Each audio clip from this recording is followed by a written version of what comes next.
maxaad ka og tahay dawada ilaahay inuu soo saaray ee lagu diiday adduunka waxaa jira dawooyin badan oo ilaahay dhulka ka soo bixiyo oo uu ilaahay inoogu talagalay in la isku daweeyo balse markuu cadowgu qabsaday dadkii hore dawooyinkii uu ka mamnuucay oo wuxuu soo saaray dawooyin been ah oo aan xanuunkii aan dawo u ahayn si ayaga weligood dawooyinkaas looga iibsado ama dadku ay xanuunka ku dhammadaan dadkii hore waxay isku daweyn jireen dawada adduunka la nacsiiyey baro geedka loo yaqaano cannabis ama geedo afkeena waa geed cudurro badan ka dawo ah oo dadkii hore dawo uu ahaa balse 1960kii ayaa weerar lagu soo qaday Maraykanka weerarkaas oo iskugu jiray xayeysiis iyo dadka oo laga cabsiyo ama la xidho baro propagandada iyo ninkii abuuray oo la dhihi jiray Edward Bernay wuxuu dhahay haddii aad kuwa wax maamula aad maskaxda ka qabsatid isaga oo ogol ama aan ogolayn waxaad hore u qabsan karta dadka uu maamulo filimkan waa film propaganda ah oo loo suubiyey sida ay dadku geedkan u nacaan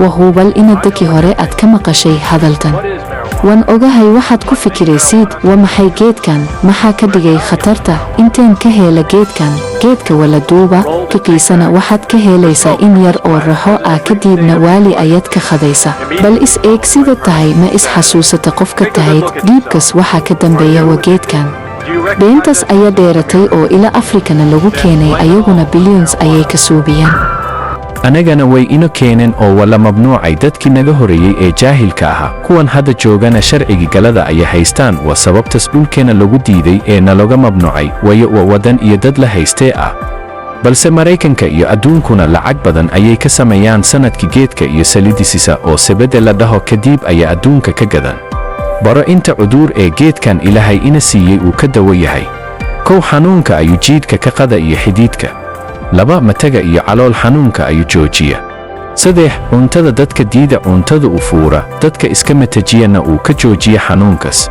afar dadka gariirka uu ka joogiya iyo suuxida shan dadka shooguu ku dhacay tiisid ama wax ka naxay dawo ayuu u yahay geedkan lix badiis kale oo badan ayaa weli ku socota sida dawada towret ama maskax gariirka iyo cudurro badan oo laga badhayo dawadiisa geedkan ila hadda la joogo su'aashan isweydi sida geed ilaahay abuuray oo intaas oo cudur ka dawo ah loo mamnuuca oo dawo qof soo saray lagaga iibiya waa wixii jaahiliintii naga horeeyay lagu siiray iyo kuwan hadda jooga ee cawanka ah balse hadda waa inaad jaahilnimada ka baxna ilaahay dhul buuna siiyey iyo cadceedii uu geedkan ku soo bixi karo waa ina la beera oo dadka lagu daweeyo dawooyinka reer galbeedkana laga maarmo geedkan iyo geedooyin badan ayaa dhulkeena ka baxa balse badiis laguma samayn wayo maskaxda ayuu cadowgu naga qabsaday waa ina hurdada laga kaco oo geedaha dawooyinka la beero sida ugu dhaqsaha badan wayo ilaahay ayaa ino abuuray si aan iskugu daweyno weliga ha ka aminiin dadka jaahiliinta geed ilaahay abuuray ayaa xarana waa been iyo jaahilnimo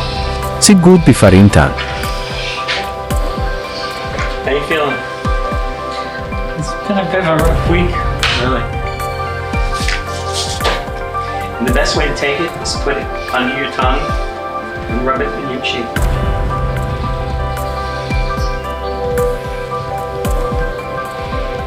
Don't do too much, you're going to be asleep all afternoon. You know what you should do? No, don't try to communicate, just relax. See what happens. We know from animal experiments that the endogenous cannabinoid system is very important in regulating motor activity, that very type of activity that is impaired in Parkinson's disease.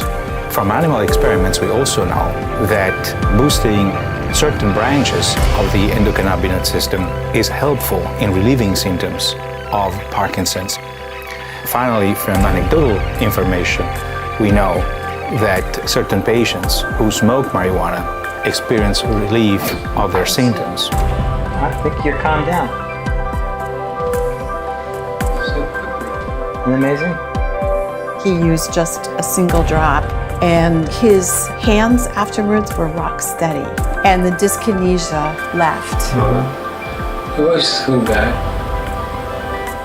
It works most of the time. In fact, it's... Did you guys eat lunch? ma og tahay koraanka ama korontada lacagta aad ku bixisid inuu bilaash yahay haddaba baro siirtan ilahay wuxuu Nasiyay koroonto bilaasha oo ciirka oo dhan saaran. Waxa jira wax la dhaho eter oo ciirka saaran waa koroonto caadiya oo haddii aad boonto dheer aad dhistiid isla markasba ku soo qabanaya korontada ciirka saaran. dadkii hore waxay isticmaali jireen korontada bila lacagta ah oo waxay u dhisteen guryo dhadheer si ay magaalada oo dhan korontadas u siiyaan. Guryahan kaniisadaha aad u taqaaniid kaniisadmaha waa been uu cadowgu suubiyey. Waxay ahaayeen meelo korontada qaybisa oo guryaha u dhow oo dhan u qaybisa. Haddaba markuu cadowgu adduunka qabsaday waxay duumiyeen qaybtii korontada soo qabanaysay oo waxay soo sareen siyaasad ay dadka korontada lacag ay uga suubiyeen. 1938 marka taariikhdu ahay ayay dhisan boontooyin ay magaalooyinka ka taagan si ay dadka u walan oy dhahan waxaan idin suubinay koronto oo ay lacag ka suubiyaan. Anagana way ino keeneen oo waxay naga duumiyeen talooyinkii dadkii hore ino dhiseen wayo adduunka oo dhan koronto bila lacag oo ilahay Nasiyay ayaa jiray, balse cadowgu beentas ayuu ino keenay kadibna way u hiirgashay beentasi.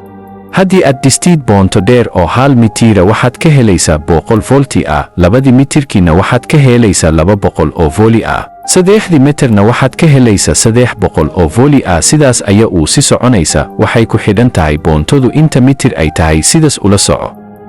waa sababta ay markay ino imadeen cadowgu ay boontonin magaalada ku soo duuriyeen markay naga duumiyeen talooyinkii ino qaybin jiray korontada. kadibna waxay u sheegeen siirtas dadkii madaxda ay ka dhigeen oo uu shaqayn jiray dadkii daba dhilifta ahaa oo ila hadda siirtas og waa sababta ay kursiga ugu ordan wayo siirtan bay og yihiin iyo lacagtas beenta korontada dadka lacagta lagaga cuno.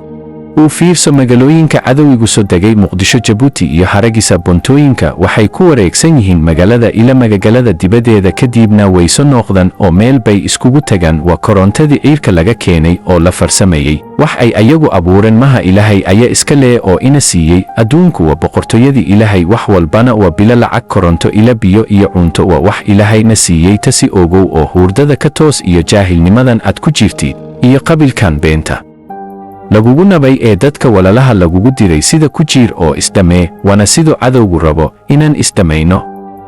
hadda toos oo odayashan daba dhilifta iska qabo oo quranka isku maamuul oo teknolojiga baro ama weliga laga been ah ha laga qado oo ha lagu guumaysto. si guud bisiirtan